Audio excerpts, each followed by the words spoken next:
The sun was setting over New Gangnam, painting the sky in shades of red and orange. But Day barely noticed. He was too tired. His hands were covered in dirt and his back ached from 12 hours of digging in the mines. He wiped the sweat from his forehead and looked at the other workers around him. Everyone looked the same, tired, broken, afraid. 3 months ago, the aliens came. They called themselves the Velthari. Their ships blocked out the sun for 3 days before they landed. The human defense forces tried to fight back, but it was no use. The Velthari were stronger, faster, and their weapons turned tanks into melting metal. The war lasted less than a week. Now humans were workers. Slaves, really, though the Velthari didn't use that word. They called humans the lesser species or the workers. Day hated both terms equally. He walked slowly toward the housing district. His legs felt like they were made of stone. All he wanted was to see Hana, his 8-year-old daughter. She was the only good thing left in his life. Her mother had died 2 years ago from sickness before the aliens came. Sometimes Day thought that was a blessing. At least she didn't have to see this. The housing units were small metal boxes stacked on top of each other. Day climbed the rusty stairs to the 3rd level and opened the door. Inside, Hana was sitting at the small table, drawing with a broken crayon on a piece of old paper. "Papa!" She jumped up and ran to him. Her smile made everything worth it. Day hugged her tight. "Did you eat?" he asked. She nodded. "Mrs. Park gave me some rice. She said you helped her son last week, so she wanted to help us," Day remembered. The boy had gotten sick from the mine dust. Day had carried him home and shared his medicine rations. It was what people did. They helped each other survive. That was kind of her, Day said. He was glad Hana had eaten. His own ration pack was still in his pocket, and his stomach was growling, but he could wait. "Papa, look what I drew." Hana showed him her picture. It was Earth, but with big ships around it. "This is us before the aliens came. Remember when we could see the stars?" Day's throat felt tight. "I remember, little flower. We'll see them again someday." He didn't know if that was true, but he had to give her hope. The next morning came too soon. The alarm horn blasted through the housing units at 5 in the morning. Everyone had to gather in the central square. The Velthari did this sometimes. Day didn't know why. Maybe they just wanted to remind humans who was in charge. Day held Hana's hand as they walked to the square. Thousands of humans were already there, standing in silent rows. Children stayed close to their parents. Everyone kept their eyes down. The Velthari soldiers stood around the edges of the square. They were tall, at least 7 feet, with gray skin that looked like armor. Their eyes were solid black, no white at all. They wore uniforms that seemed to be made of living metal. Each one carried a weapon that could kill a human with one shot. At the front of the square was a platform. On it sat a massive throne, and on the throne sat Queen Valera. Day had only seen her once before, on the day of the invasion. She was terrifying. Taller than the other Velthari, with a crown of black metal fused to her skull. Her face was beautiful in a cold, sharp way, like a knife made of ice. When she looked at the crowd, people seemed to shrink back even though she hadn't moved. "Workers!" Her voice boomed across the square. She didn't use a microphone. She didn't need one. "You have been given the honor of serving the Velthari Empire. Those who work hard will be fed. Those who do not will be removed. This is the natural order." Day held Hana closer. The little girl was shaking. A Velthari officer stepped forward. He was reading from a data pad. "Production in Mine Sector 7 is below quota. The workers in that sector will receive reduced rations until they improve." Day felt his heart sink. That was his sector. The officer continued reading violations and punishments. Most were small things. A broken tool, someone being late to work. The Velthari cared about every tiny rule. Then something happened. A human woman was being pushed forward by 2 guards. She was crying. Behind her, a small girl was also being dragged forward. The girl looked terrified. She was holding a water container. "This youth spilled water on Officer Kale's ceremonial armor," the officer announced. "This is disrespect to the Velthari. The punishment is 20 strikes with the discipline whip." The crowd gasped. 20 strikes could kill an adult. For a child, it was definitely death. "No," the mother screamed. "Please." She didn't mean to. She tripped. The guards pushed her back. One of them held up a whip that glowed with blue energy. Even from where he stood, Day could feel the heat coming from it. The little girl was crying now, begging. "I'm sorry. I'm sorry. I didn't mean to." The guards forced her to kneel. One of them raised the whip. Day didn't think. His body moved on its own. He pushed through the crowd, shoving people aside. "Stop," he shouted. The guards paused. Everyone turned to look at him. Even Queen Valera leaned forward on her throne, her black eyes focusing on him. Day ran to the platform and dropped to his knees. "Please," he said, his voice shaking. "Please let me take her punishment. She's just a child. She made a mistake. I'll take the 20 strikes. Just let her go." The square was completely silent. Even the wind seemed to stop. The officer looked confused. "You wish to accept punishment for another's crime?" "Yes," Day said firmly. 20 strikes. I'll take them all. Just let the girl go back to her mother." The officer looked up at Queen Valera. She was studying Day with an expression he couldn't read. It wasn't quite curiosity. It wasn't quite anger. It was something else. Finally, she spoke. "Interesting. Why would you sacrifice yourself for offspring that is not yours?" Day looked up at her. "Because she's a child. She's someone's daughter, just like my daughter." He glanced back at Hannah, who was watching with wide, frightened eyes. "I don't want any child to suffer. If someone has to feel pain, it should be me." The queen stood up from her throne. She was even taller standing. She walked down the steps slowly, each footstep echoing in the silent square. She stopped in front of Day. "You are either very brave or very stupid," she said. "The energy whip will scar you forever. You may not survive." "I know," Day said. "I don't care. Let the girl go." For a long moment, the queen stared at him. Then she turned to the officer. "Grant his request. Release the child. He will take her punishment." The guards let the little girl go. She ran back to her mother, both of them crying with relief. The guards grabbed Day instead. They stripped off his shirt and chained his wrists to 2 posts. Day could see Hannah in the crowd. She was crying, reaching for him, but Mrs. Park was holding her back. Day smiled at his daughter.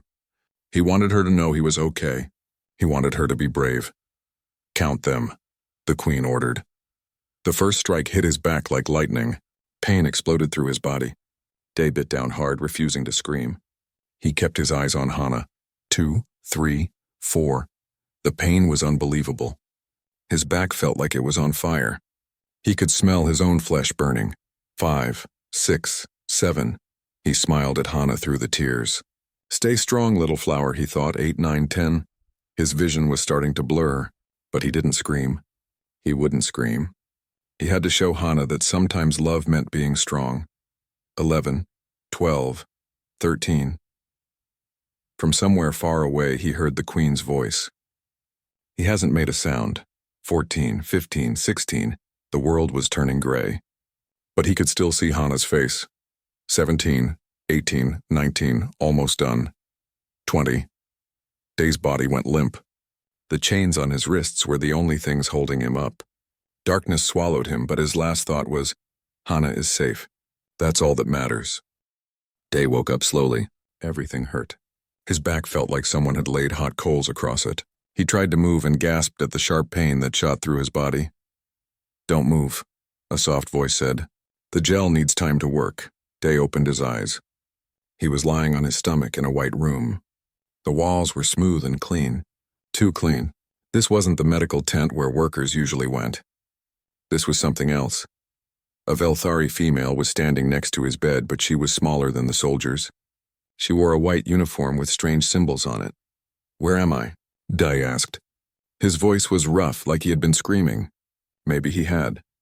"The Palace Medical Wing," the female said. She was checking a screen that floated in the air above his bed. "You've been unconscious for 2 days. 2 days. Day's heart jumped. "My daughter, Hannah, where is she?" "The child is safe. She has been brought to the palace as well." Day tried to sit up again, but the pain stopped him. "The palace, why?" Before the medic could answer, the door opened. Every Velthari in the room immediately stood straighter. Their eyes went to the floor. Queen Valera walked in. She looked even more intimidating up close. Her black eyes swept across the room, and everyone seemed to hold their breath. She moved like a predator, smooth and dangerous. "Leave us," she commanded. The medic and the guards left quickly. The door closed with a soft hiss. Now it was just Day and the queen. She walked to his bedside and looked down at him. "You survived. I am surprised. I'm hard to kill," Day said quietly. The corner of her mouth moved slightly. It might have been a smile. Indeed, tell me, human. Why did you do it? Do what? Take punishment for a child that was not yours. In my culture, such behavior makes no sense. The weak are meant to suffer. It makes them stronger or removes them. Why would you sacrifice your own health for another's offspring? Day thought about how to explain. How do you describe love to someone who doesn't understand it? Because she was scared, he said finally. Because she's just a little girl who made a mistake. Because I'm a father, and I know what it feels like to love your child more than your own life. I couldn't just stand there and watch her die. The queen tilted her head. But this does not benefit you. You gained nothing. You were harmed instead. I gained knowing she's safe. That's enough. Queen Valera was quiet for a long moment. She studied Day like he was a puzzle she was trying to solve. Your species is strange. Weak but strange. I wish to understand this better. Understand what? This love you speak of. This willingness to suffer for others. She straightened up. You and your daughter will stay in the palace. You will work as my personal servants. I will observe you. Day felt a chill run down his spine. Everyone knew that the queen's interest was dangerous. And if I refuse, then you return to the mines. Your daughter will be assigned to the metal processing plant. The fumes there kill most human children within a year. She said it without emotion, just stating a fact. Choose. It wasn't really a choice. We'll stay. Good. The queen walked to the door, then paused. You may see your daughter tomorrow. She has been asking for you constantly. It is annoying. After she left, Day lay there trying to understand what just happened. Working in the palace could be better than the mines, or it could be much, much worse. The next day, a guard brought Hana to his room. She ran to his bed crying, Papa, Papa, I thought you were dead. Day hugged her carefully, trying not to move his back too much. I'm okay, little flower. I'm okay. Mrs. Park said you might not wake up. She said the whip was too much. Hana buried her face in his chest. Don't do that again. Don't leave me. I'm not going anywhere, Day promised. He smoothed her hair. We're going to stay here in the palace for a while. We need to be very careful and very good. Can you do that? Hana nodded against his chest. Over the next week, Day recovered slowly. The medical gel the Velthari used was incredible. It healed his burns much faster than human medicine could, but the scars remained. They would always remain. When he could finally walk, a guard took him and Hana to their new quarters. It was a small room, but compared to the housing unit, it felt huge. There were 2 beds, a bathroom with running water, and a window that looked out over the city. You will report to the Queen's chambers each morning, the guard told him. You will clean, serve, and perform any task she requires. The child will assist in the kitchen. The work wasn't hard. Day cleaned the Queen's rooms, brought her meals, and stood nearby when she needed something. It was boring, but it was better than the mines. And he got to see Hana every evening. But the Queen was always watching him. He could feel her eyes on him when he worked. Sometimes she would ask him questions. Why do you hum when you clean? It makes the work go faster. And it reminds me of Hana's mother. She used to sing. Why do you smile at your daughter even when you are tired? Because seeing her happy makes me happy. That's what parents do. Why did you save those food scraps instead of throwing them away? Because there's a stray cat behind the kitchen. It's hungry. All living things deserve to eat. Every question seemed to puzzle her more. One evening, after Day had been there for 2 weeks, the Queen asked him to stay after his work was done. Sit, she commanded, pointing to a chair. Day sat carefully. His back still ached sometimes. The Queen paced in front of him. In Velthari culture, offspring are raised in group facilities. They are taught to fight, to compete, to become strong. The weak ones die. The strong ones survive. This is how we built our empire. She stopped and looked at him. But you treat your child differently. You protect her. You comfort her when she has nightmares. You teach her things that have no value for survival. Why? Because she's not just a survivor, Day said. She's a person. She has feelings, dreams, fears. My job as her father isn't just to keep her alive. It's to help her become a good person. To teach her kindness, curiosity, love. Those things matter. But they make you weak. Do they? Day met her eyes. I took 20 strikes of your whip and didn't scream. Is that weak? The Queen's expression changed slightly. No, that was something else. That was love, Your Majesty. Love makes us stronger than you realize. She was quiet for a long time. Then she said something that surprised him. Show me. Show you what? Show me this love. I will watch you with your child. Teach me how it works." So every evening Day would bring Hana to the Queen's chambers. At first Hana was terrified, but Day showed her it was okay. He would read to Hana from old books they found in the palace library. He would help her with the writing lessons she was learning in the kitchen. He would tell her stories about her mother and about Earth before the invasion. The Queen watched everything. She never spoke during these times. She just observed. One night Hana had a terrible nightmare. She woke up screaming and Day ran to her bed. He held her and rocked her gently. "Shh, it's okay. Papa's here. You're safe." "I dreamed the aliens took you away," Hana sobbed. "I dreamed you were gone forever. I'm right here, little flower. I'm not going anywhere. As long as I'm alive, I'll always protect you. Always." From the doorway, Day heard a small sound. He looked up and saw the Queen standing there. In the dim light, her face looked different, softer somehow. "This is what you meant," she said quietly. "This feeling. This bond." "Yes, Your Majesty." The Queen walked closer. She looked at Hana, who had stopped crying and was now staring at her with wide eyes. "Child," the Queen said, "you are fortunate to have such a father." Hana nodded. "I know. He's the best papa in the whole universe." Something flickered across the Queen's face, an emotion Day couldn't name. Then it was gone. "Continue your rest," the Queen said. She turned and left. Later, after Hana had fallen asleep, there was a knock on Day's door. He opened it to find a young Velthari female standing there. She looked nervous. "I am Rena," she said quietly. "I serve as the Queen's aide. She asked me to bring you this." She handed him a data pad. On it was a message: "You have given me much to think about. Perhaps there is more to your species than I understood. Perhaps there is more to everything than I understood." Day looked up at Rena. "Why did she send this through you?" Rena glanced around to make sure no one was listening. "Because the Queen is changing and she doesn't know if that's good or dangerous. She trusts very few people. But I think you might be teaching her something important." "What's that?" Rena smiled slightly. "That strength isn't just about power. It's also about caring for others." As the weeks passed, Day noticed the changes in Queen Valira. She spent more time watching him and Hana. She asked more questions. And sometimes, when Day told Hana a funny story and made her laugh, he would catch the Queen almost smiling. He didn't know what it all meant. But he knew one thing: nothing would ever be quite the same again. The alarm started screaming at midnight. Day woke up instantly, his heart pounding. The sound was different from the normal palace alerts. This was the emergency signal, the one that meant attack. Hana sat up in her bed, rubbing her eyes. "Papa, what's happening?" Before Day could answer, an explosion rocked the palace. The walls shook. Dust fell from the ceiling. Through the window, Day could see flashes of green light cutting through the dark sky. Someone was attacking. The door to their room burst open. Rena stood there, her face tight with fear.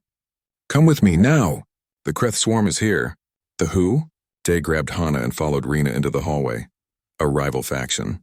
They want to kill the Queen and take control of the sector." Rena was running, leading them through corridors Day had never seen before. "This way." The safe room is in the lower levels. More explosions. The palace lights flickered.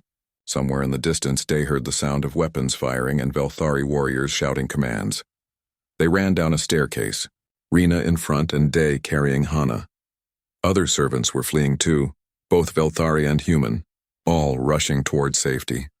Then they heard a sound that made Day's blood run cold. A child crying, not just any child.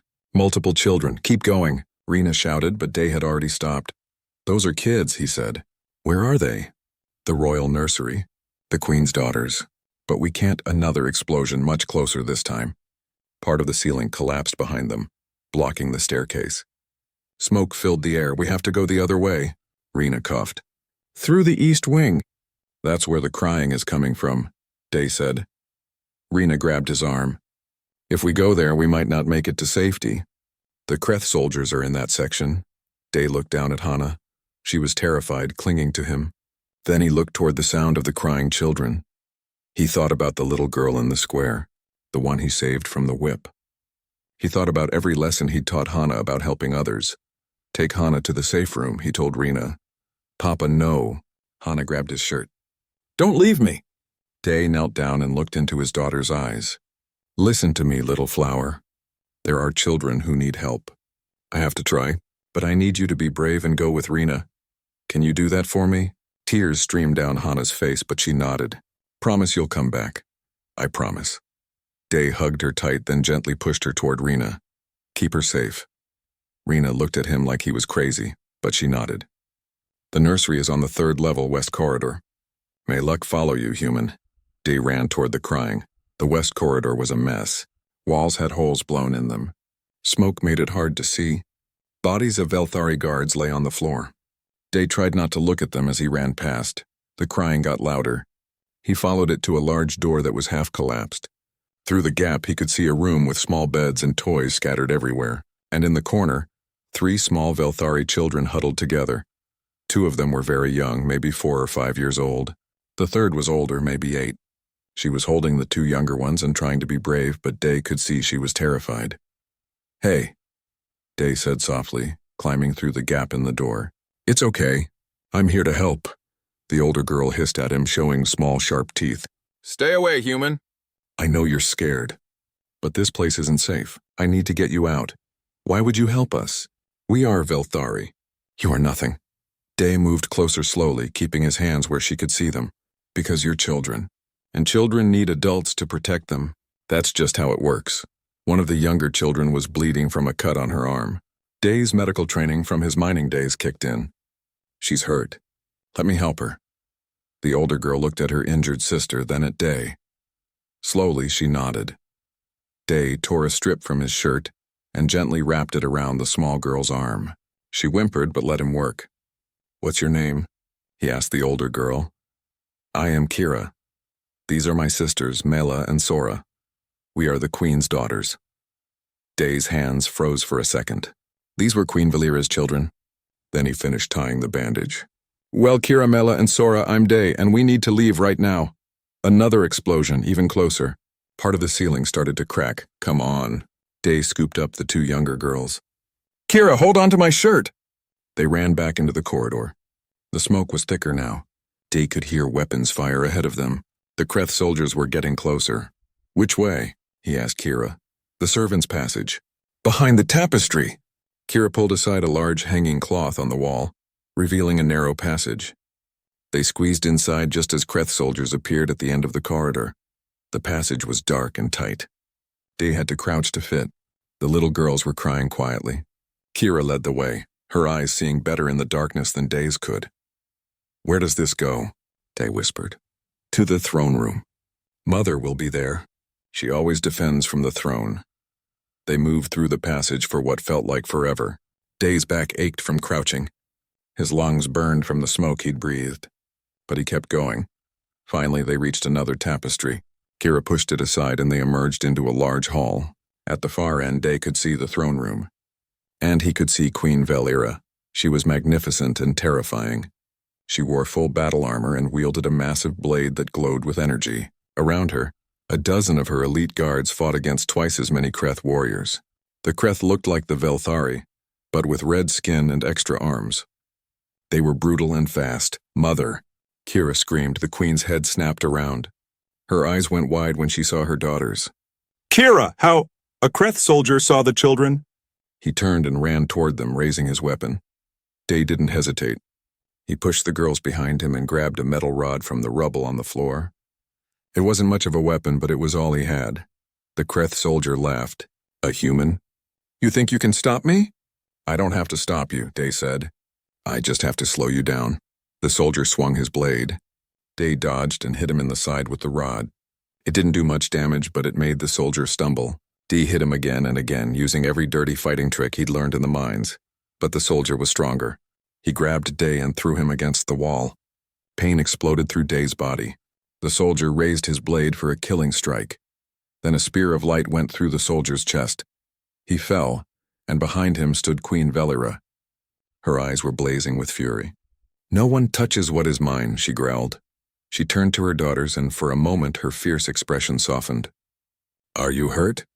The human saved us, Kira said. He came into the fire and the fighting to find us. He protected us.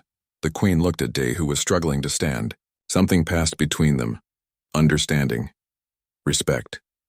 Get them to the safe room, she commanded. I will. An explosion came from behind her. The queen spun around, but she was too slow. A Kreth warrior had thrown some kind of explosive device. It was going to hit her directly. Day moved without thinking. He ran forward and slammed into the queen, pushing her aside. The explosion caught him instead. The force threw him across the room. He hit the ground hard. Everything hurt. He couldn't feel his legs. Warm blood was running down his face. Through his fading vision, he saw the queen stand up. She looked at him, then at her daughters. Her face went hard with rage. What happened next was like watching a storm. The queen moved through the Kreth warriors like death itself. Her blade cut through them. Her warriors rallied around her. In minutes, the attack was over. The surviving Kreth fled. Day felt someone lifting him. Queen Valera's face appeared above him. "Stay awake, human. Do you hear me? Stay awake." "Hana," Day whispered. "Is Hana safe?"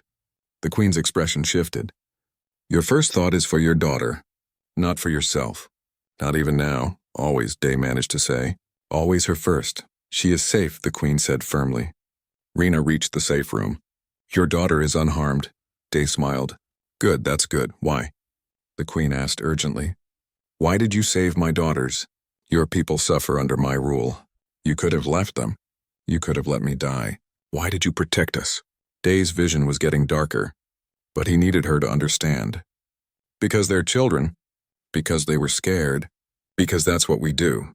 We protect the innocent, all innocent, even our enemies' children. That's what makes us human." The last thing Day saw before the darkness took him was the queen's face, and for the first time since he'd met her, he saw tears in her eyes. Day woke up in the medical wing again. This was becoming a bad habit. His body felt like it had been rebuilt from spare parts. Everything ached, but in a distant way, like the pain belonged to someone else. The medical gel was working again, he realized. And probably some very strong medicine. "Papa." Hana's face appeared above him. She was crying and laughing at the same time. "You're awake.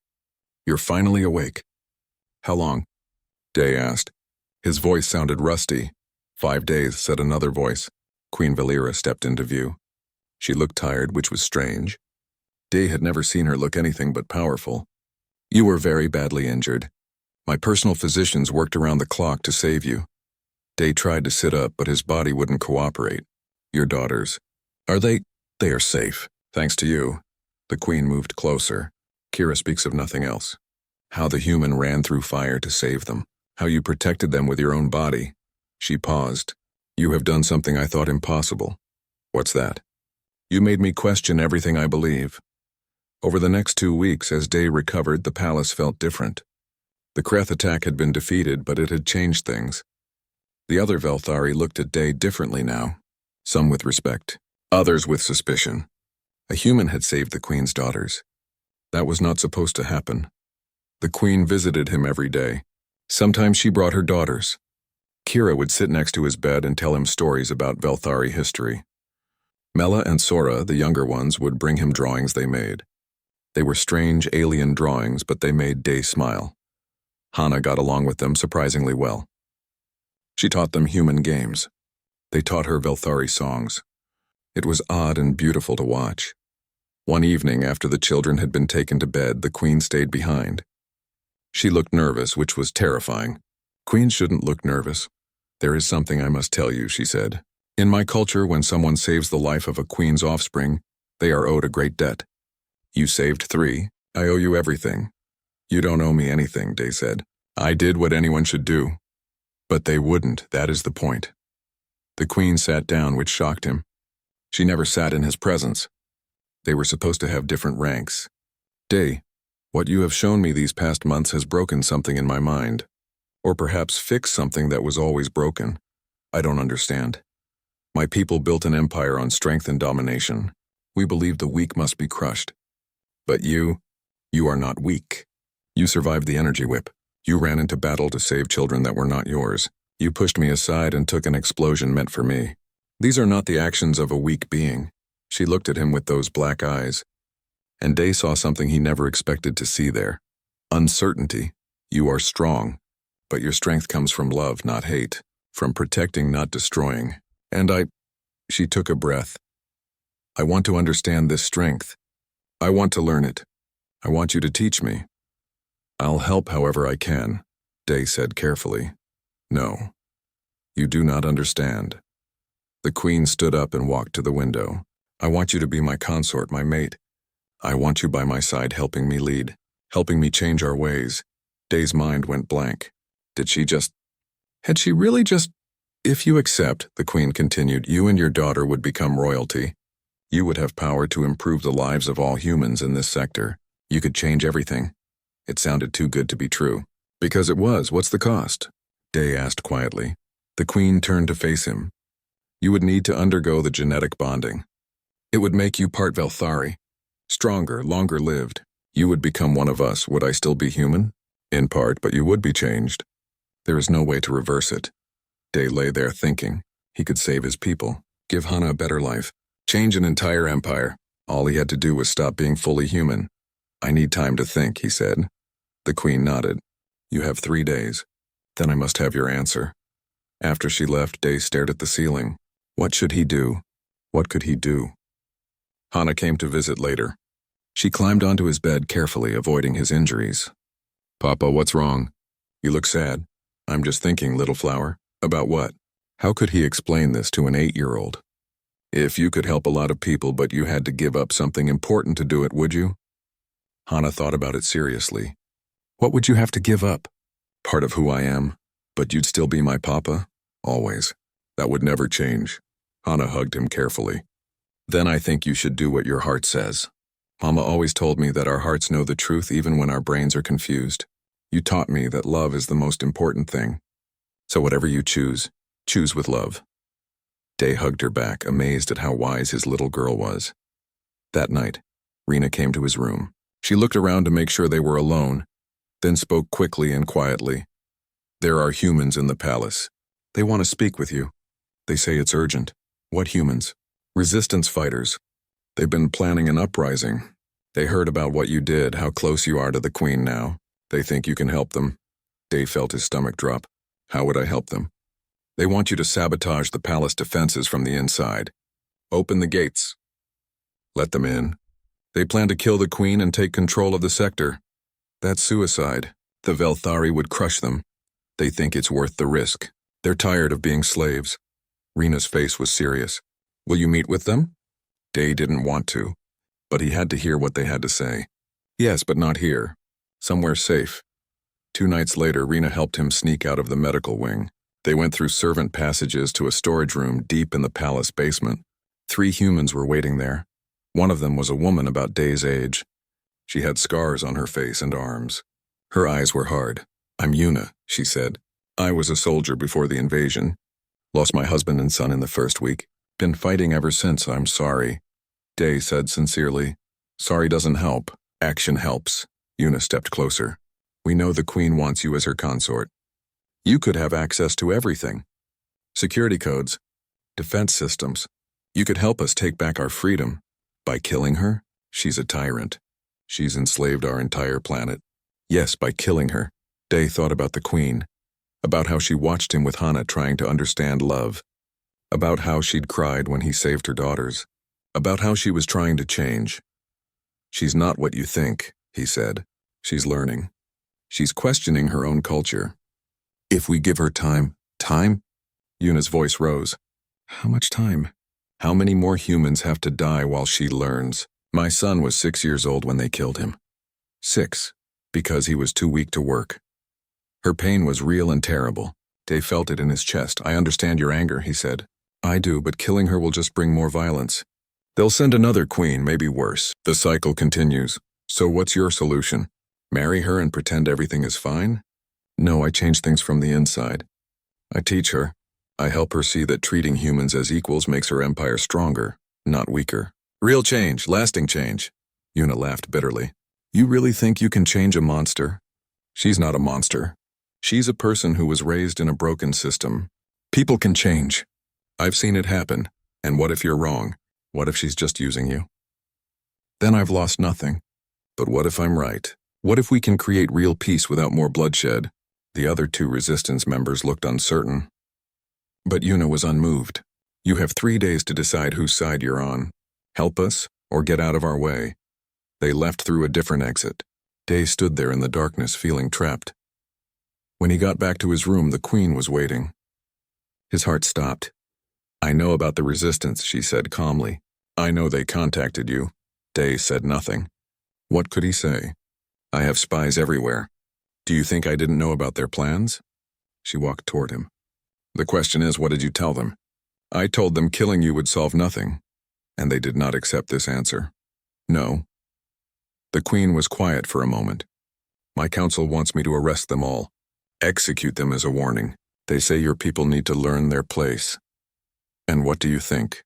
"I think," she paused, "I think they are afraid. And fear makes people desperate. Perhaps if they were not so afraid, they would not need to fight." Day looked at her in surprise. "You see?" the Queen said. "You are already changing me. I think thoughts I never thought before. I question things I never questioned. This is dangerous for both of us." "Why dangerous?" "Because my council sees it too. They think you have made me weak." "They are planning to kill you." "When?" "Soon, I do not know exactly when. But I have guards watching you now." Day sat down heavily. "So I'm trapped between your council and my own people. One side wants me to betray you. The other wants me dead." The Queen knelt beside him so they were at eye level. "There is a third path. Accept my proposal. Become my consort. I will protect you. Together we can change both our people's minds. And if I refuse, then I cannot guarantee your safety. Or your daughter's. It wasn't a threat. It was just the truth." And the truth was terrible. Day looked at the Queen's face. She was not the same cold warrior he'd met months ago. She had changed. They both had. "I need to talk to Hana," he said. Of course. That night Day told Hana everything. About the Queen's proposal. About the resistance. About the danger they were in. The banquet hall was filled with Velthari nobility. Every important commander and council member was there. They wore their finest armor and formal robes. The room glowed with floating lights and holographic displays. This was supposed to be a celebration. Queen Valera was announcing her choice of consort. Everyone thought it would be some Velthari warrior from a noble family. Instead, Day walked into the hall wearing simple human clothes, holding Hana's hand. The room went silent. Whispers started immediately. "A human? This is madness. The Queen has lost her mind." Day tried to ignore them. He walked to the front where the Queen sat on her throne. Her daughters were beside her, dressed in their royal attire. When they saw Day, all three smiled. That was something, at least. "Honored members of the Velthari Empire," the Queen's voice rang out. "I have made my decision. Day of Earth will become my consort and co-ruler of this sector." The whispers became shouts. Several council members stood up in protest. "Your Majesty, this is an insult to our entire species. A human cannot rule Velthari. This sets a dangerous precedent." The Queen raised her hand and the room fell quiet again. "This human showed more courage and honor than any of you. He saved my daughters. He saved me. He has taught me that true strength is not about domination. It is about protection and care.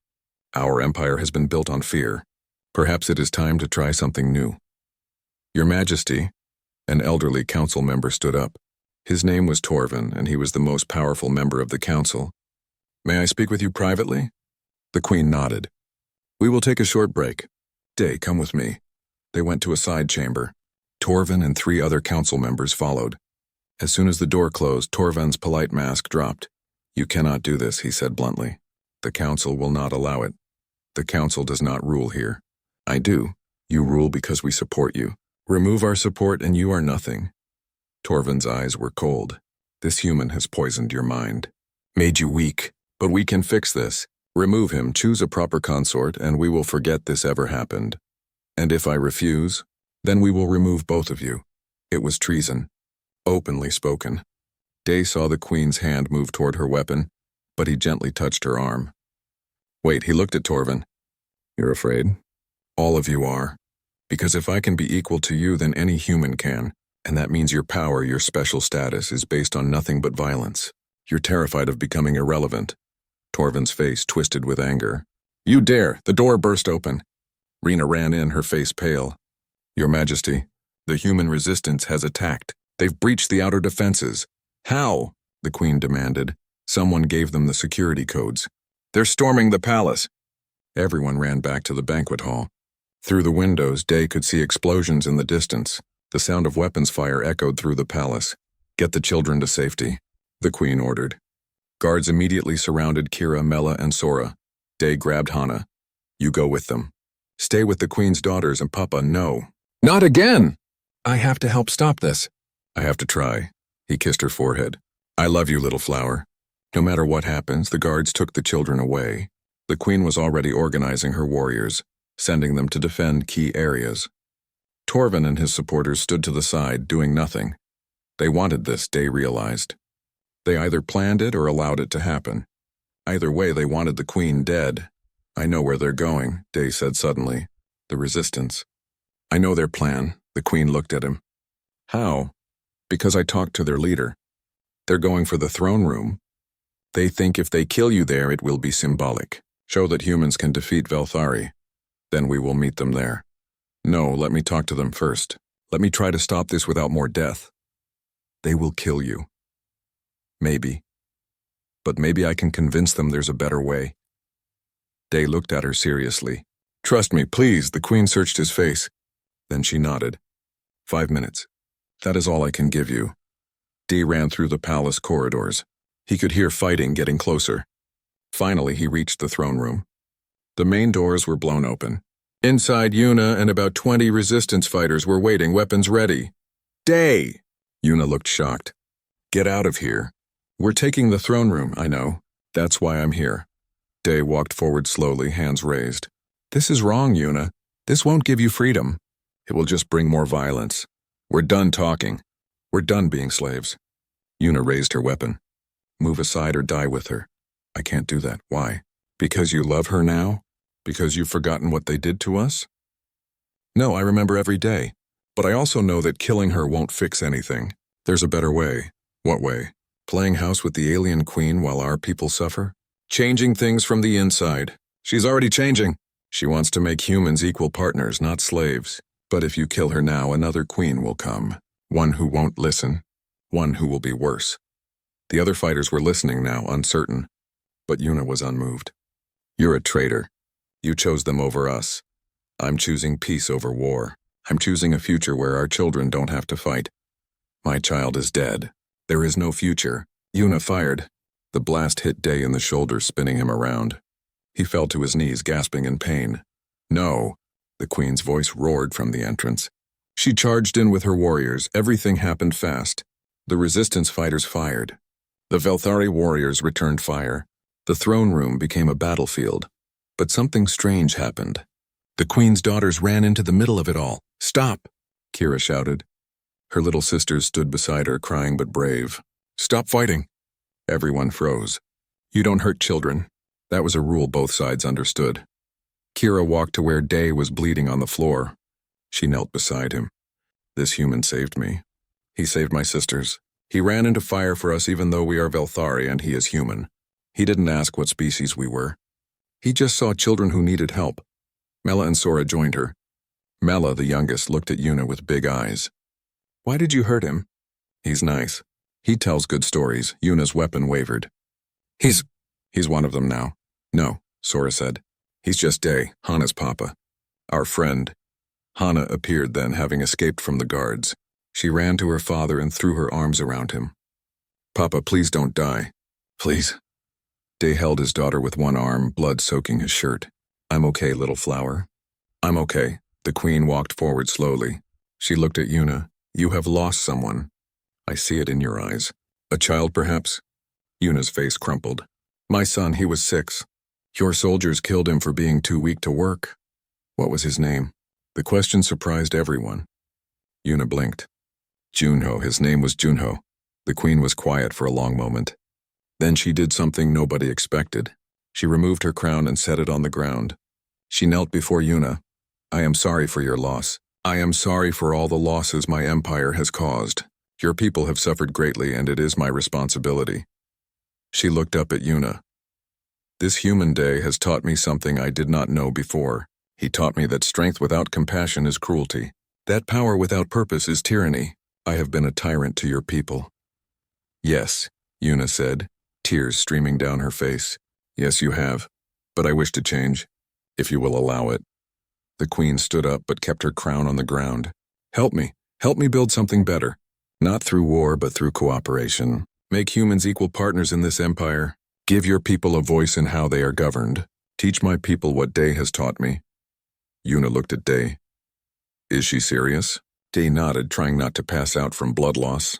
She is. I've seen her change. It's real. But the council will obey me or be replaced, the queen said firmly. I am still queen, but I cannot do this alone. I need humans who understand what your people need. Leaders like you, Yuna lowered her weapon. You're asking me to trust you? The person who destroyed my life? No, I am asking you to trust him. The queen pointed at Day. He trusts me. Perhaps that is enough to start. The other resistance fighters were looking at each other, uncertain. Finally, one of them spoke up. Day took 20 lashes for a child he didn't know. He ran into the attack to save alien children. If he believes this can work, maybe we should try. Slowly, the other fighters lowered their weapons. Yuna walked to Day. She knelt beside him. I'm sorry I shot you. It's okay. I understand. No, it's not okay. I let my pain make me cruel. Just like they did. She looked at the queen. I'll help you. But if you betray us, if this is some trick, I will finish what I started today. Agreed, the queen said. Rena appeared with medical supplies. She started treating Day's wound while everyone watched. There's still the matter of the council. Torvin's voice came from the doorway.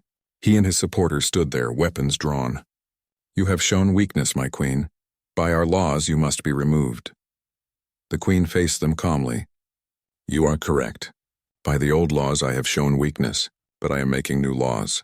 Laws where protecting others is strength, where cooperation is power, where love and honor matter more than domination. Those are not Velthari laws. Then perhaps we have been wrong. Perhaps Day's people have something to teach us. She looked at her daughters. Look at them.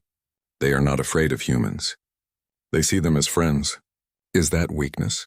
Or is it the beginning of something better?